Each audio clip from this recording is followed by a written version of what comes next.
Okay, yeah. So we're live now. So GM, could you? I didn't want to say your name. Could you introduce yourself? Just give us a bit of introduction. Who is? GM, good to see you again, Unisa. My name is Haley, and I'm on the marketing team at Aptos Labs. I joined the Aptos ecosystem about a year and a half ago, and I'm based out of our Palo Alto office. But prior to joining Aptos Labs, I've been in the Web3 space for coming on 6 years now. I spent most of that time at Ripple, where I was on their communications team, and was spent some time at Unstoppable Domains as well, where I was supporting content and communications. So very lucky to be at Aptos Labs now, and it's felt like a lifetime. It's felt like a lifetime since joining. I mean, we always say that the what's it called the one that never stops moving, right? Never. um, but like I even wanted before we get into the entire, just a little bit of everything. Like, want to know who Haley is and a bit of background of Haley herself. You didn't even introduce yourself, by the way. I mean, like you didn't mention your Background. name. Oh, Haley, yeah. Yeah, so Haley, I was looking Alcool Hey for on I was look, Twitter. yes, I was looking for a little bit of a little bit of introduction and background of Haley herself before we get into anything of the work stuff. Yeah, with a little bit about me. I am born and raised in California. I have yet to leave. I tried to leave a couple years ago and somehow ended up in San Diego, where I live now. But a little bit about me outside of Aptos Labs, I am a spin instructor. It's something I'm very passionate about. I just like keeping my body moving in general. I feel like it's a good way. It's very therapeutic for me. It's a good way for me to let out aggression. Good way for me to take my mind off things. So when I'm not, behind my laptop at Aptos Labs, I'm in a dark spin room yelling at people. I also just recently ran my first half marathon, so that's something that I've picked up in recent months. I'm training for like four more half marathons within the next year, so I'm really trying to become an athlete outside of Aptos. Yeah, I mean that's awesome. Like I don't know if that's a coincidence, but like Paul is also really into fitness and stuff like that. I don't know if you guys do something together. I think we're very, very long overdue for something. Well, first of all, we're overdue for like just an IRL meeting in general, but I'm also kind of intimidated by her because I do know she's very into fitness, probably more than me. But I think once we get together, I might see if I can get a personal training session from her or something. Yeah, that would be something to see. You, Paul, and Alex doing something doing Yeah, something together. I Yeah, love that. okay. So, we've gotten to know a little bit about Haley. So, I think we can just talk a little bit more about, I kind of like, so I kind of like wanted to make this, very quick, right? So I kind of like had segments. So this was just kind of like, okay, intro and background. So like, I now want to move into kind of like why Web3, or should I say why marketing? So I guess it's kind of like up to you, whichever one came first or how it came about. It's a great question because I ask myself this all the time. I guess why marketing came first. I actually when I was going to school, I really, for most of my life, thought that I was going to be a journalist. I really have a passion for writing and kind of digging deeper into stories. And so when I went to school, I really thought that that's what I was going to do. When I got out of college, however, I kind of realized that there's not really a lot of money in journalism. And I just somehow ended up with a job in PR that I thought was kind of a good way to get my feet wet, regardless, because in that role, you're working with journalists and acting as a resource to them. So I thought this is still a way to kind of fulfill what I set out to do, but maybe not being on the front lines. So when I started my career, I worked at a couple of tech PR agencies where I was working with clients, mostly in the consumer tech and enterprise PR spaces. And it was through one of those agencies that I was connected to Ripple when they were first growing out their comms team. So I followed one of my former colleagues there, and I feel like it was a completely different experience from what I was doing when I was at a PR agency side. I was doing a lot more on the messaging development side. I got to do a lot of content. I got to experiment with social media. Um, but yeah, I would say that's kind of how I fell into Web3. It was by a complete accident. It was just like the right time, right people, right opportunity. Um, and I guess the reason why I've stayed in Web3 is I've really just felt like no new day is the same. I feel like every role that I've had in Web3 thus far, like I'm learning something new. Particularly since I joined Aptos Labs, I feel like this is the most like crypto native that I felt in a role. And so yeah, I just feel like Web3 is a good way. Like if you're a naturally curious person like me, and maybe it's because I wanted to be a journalist and wanted to like really uncover stories or like the why things happen.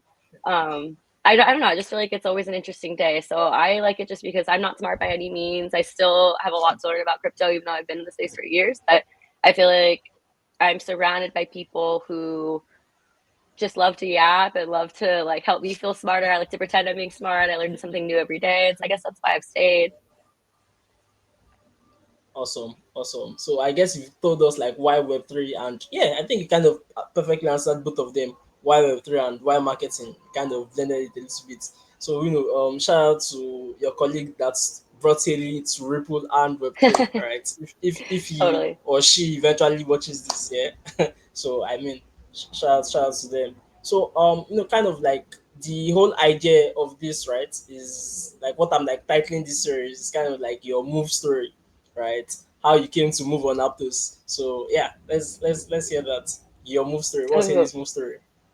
it's actually a fun story, and I've slowly started to realize that a lot of people on my team have this story. So prior to Aptos Labs, I was working at a small wallet infrastructure startup, and then I'm slowly starting to realize a lot of my coworkers share this experience. But prior to joining Aptos Labs, I was working at a wallet infrastructure startup that had integrated Aptos. And so through that, I was trying to coordinate a partnership announcement with the team. And I had actually met my now boss, who was fantastic. She was very to the point, very direct, very just spoke to me like a human.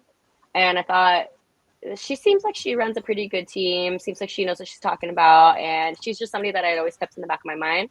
Flash forward a couple of months, maybe, if that, I saw that Aptos Labs team was hiring, and I thought, I want to work for that person. I want to work on that marketing team. So I reached out, started conversations, trying to get my foot in the door at Aptos, and eventually got an offer, which I'm very, very thankful about, because had I not had that experience, I probably would have never really perked up or thought about Aptos. But um, after I joined, I would say my experience ramping up on the team was very, very fast. When I joined, this was January of last year.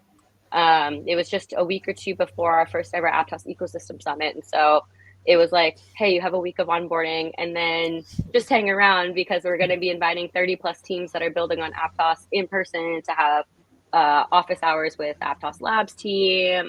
You'll get to sit in on a lot of sessions. There'll be building on site. I think we had like 2 nights of networking events. So it was just like a really good way for me to get thrown into the fires and hear firsthand from the builders on Aptos why they chose the protocol, and how me joining the marketing team could better support them and help them tell that story. So I was kind of forced very quickly to figure out like why Aptos, like where are the gaps that I could help fill.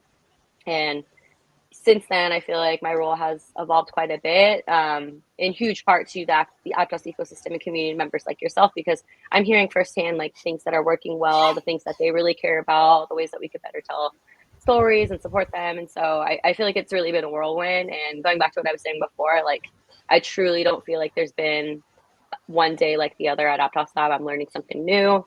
Um, and yeah, I just get to be curious, and like I'm constantly learning from the ecosystem. So that's a little bit about how I joined. It's really just like everyone always says this, but like, why do you join the Aptos ecosystem? It's because of the people. The same is true for Aptos Labs. Like I have the best marketing team, like, and you know some of them, like Poan, our head of community, and Nick, our social media guru. Yeah, yeah. I mean, shout out to CYU, always our family. Yeah. Always, So shout out to always. Nick. I'm gonna take him off the Kaido leaderboard someday. Both of us. I don't think Haley has the time to yap enough. I know, I know. I need to up my game. Yeah, yeah. But okay, so I think, what do you think of what's it called? LFM, right? That's kind of like been the big push this year, right? Like, okay, okay, you joined last year, right? That was 2024. Obviously, a lot of stuff went on, a lot of things happened on Aptos in 2024, and with 2025, there's been of internal team reshuffle, right? And you've had Poi coming, that's the head of community, and you've had Ash, head of ecosystem, coming as well. And a lot of things have been, let me not speak to that. So LFM, like I said, that's kind of like the big picture, the big theme of 2025 for Aptos. So I just want you to speak to that. What do you think? LFM.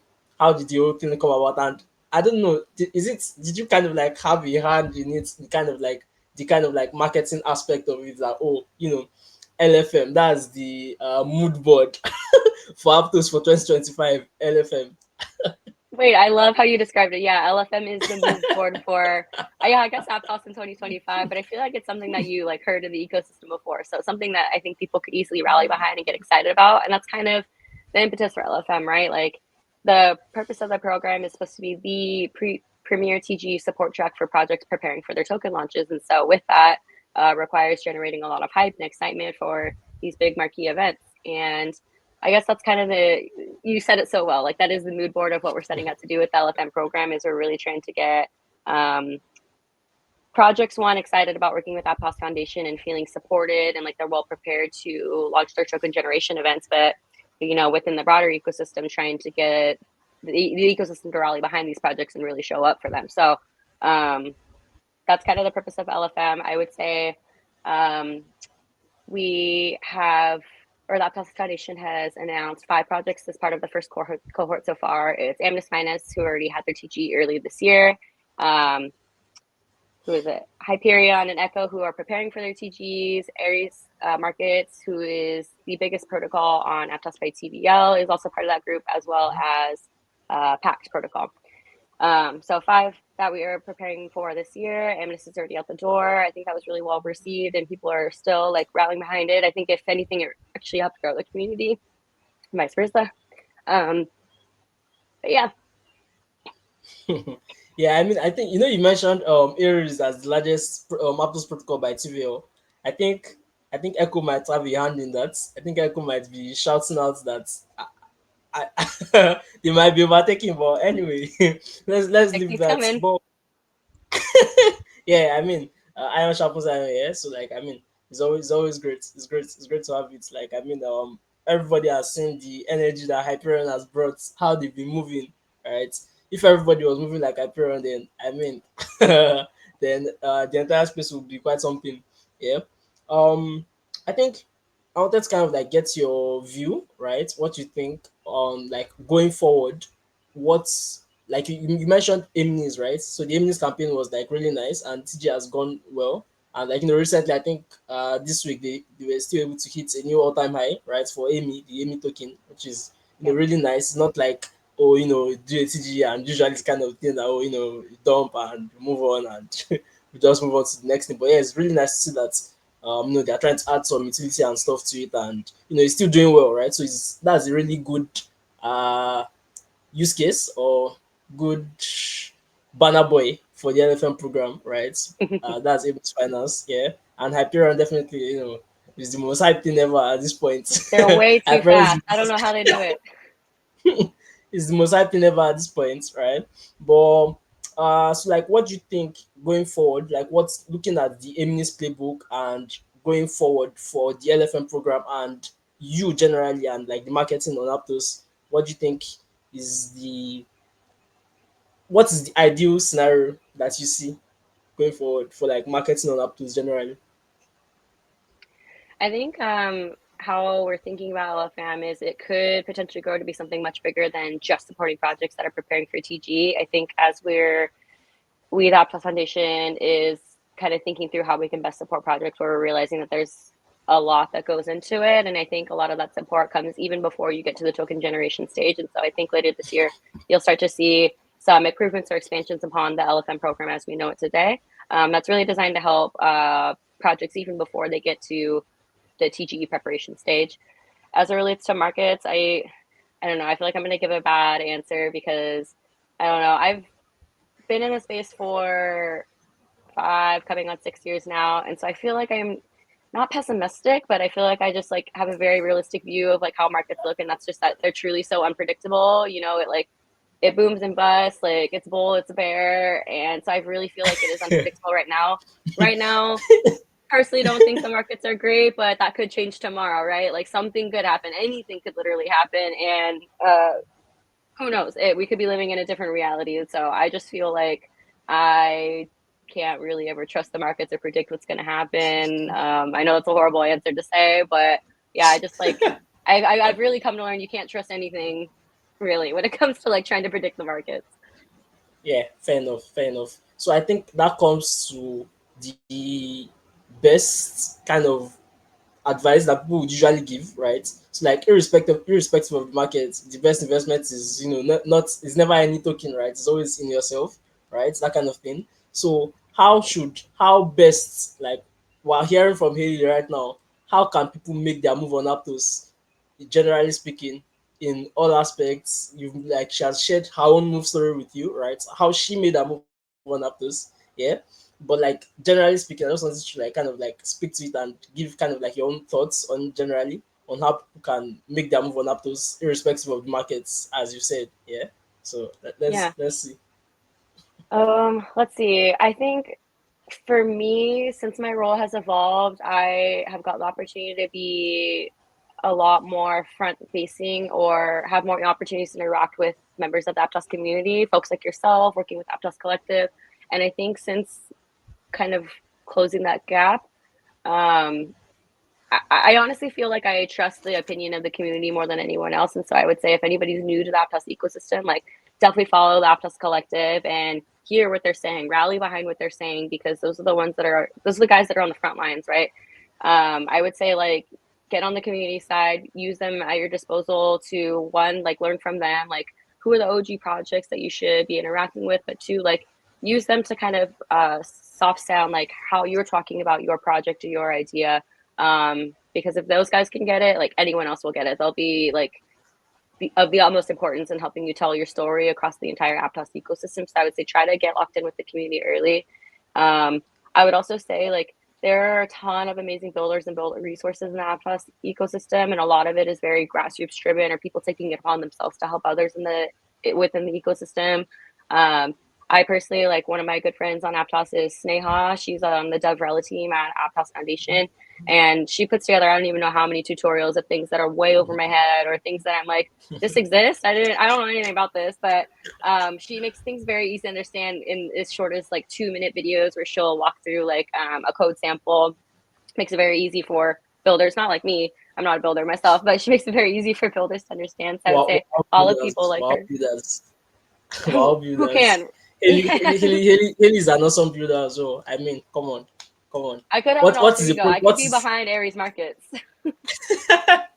no, but like, I You mean, guys might not know. um, I who knows? Haley can do it all, right? Haley really can do it all. We never could tell. I mean, you could dox tomorrow from the Aries account, and it's been Haley all along, right? The Always keep you story you guessing. gave You guys us. never know my move. So yeah, yeah. I mean, I think this has been awesome, right? You shared your move story with us, how you came to make your move on Aptos, and shared your own thoughts about it generally. So I think, let me just let you give like a closing remark, right? Just in like 30 seconds, that kind of thing, nothing too long, right? Because, like, people like ask me when I want to speak with them. Sometimes they're like, "Oh, what should I do to prep?" Right? And then, like, the kind of thing that happens is that, like, a lot of these things that I do, right, a lot of these like calls that I have with people are, they are not very, they don't tend to be kind of like supremely like technical, that kind of thing. Yeah. It's more like, just come and share your story with people, right? Just come and share your story, right? That's exactly what I told you as well, that this would be easy. It would just be a nice conversation between Yunus and Haley, Throw your right? head into And then it. we'll just be sharing with other people too as well, also, benefits from it, just as I've, learned from this. So let me just let you make a, general closing remark. Um, Yeah, I think one thing that I've learned, and that almost everybody that I've met, whether they're within the Aptos community, at Aptos Labs, the number one thing that I hear is people come to Aptos for the people. And I think it's because I feel this too, but I feel like the people on Aptos are unlike anybody else in Web3 that I've ever met. Very helpful, very supportive, very like much wanting to rally behind people and grow to be better every day. Like I've never asked a question and felt like I was dumb. I truly feel like the people here like have created such a special community, that's why people come to Aptos. But the longer they stay, they uncover that the reason you should stay on Aptos is because of the tech. And I think like that's one area that I think we all should be louder about, is understanding like the technical nuances of why Aptos might have better performance when compared to other chains, or things like block STM that are natively built in to the protocol or to the blockchain. Like I think like those things come at a later time, but I would really encourage people to think about like when you're telling your Aptos story, like what is the tech story behind that, or what are the advantages that make your project what it is today? Because Aptos really is so unique. Like I'll just say, you come for the people, you stay for the tech. I think that's one thing that I would say.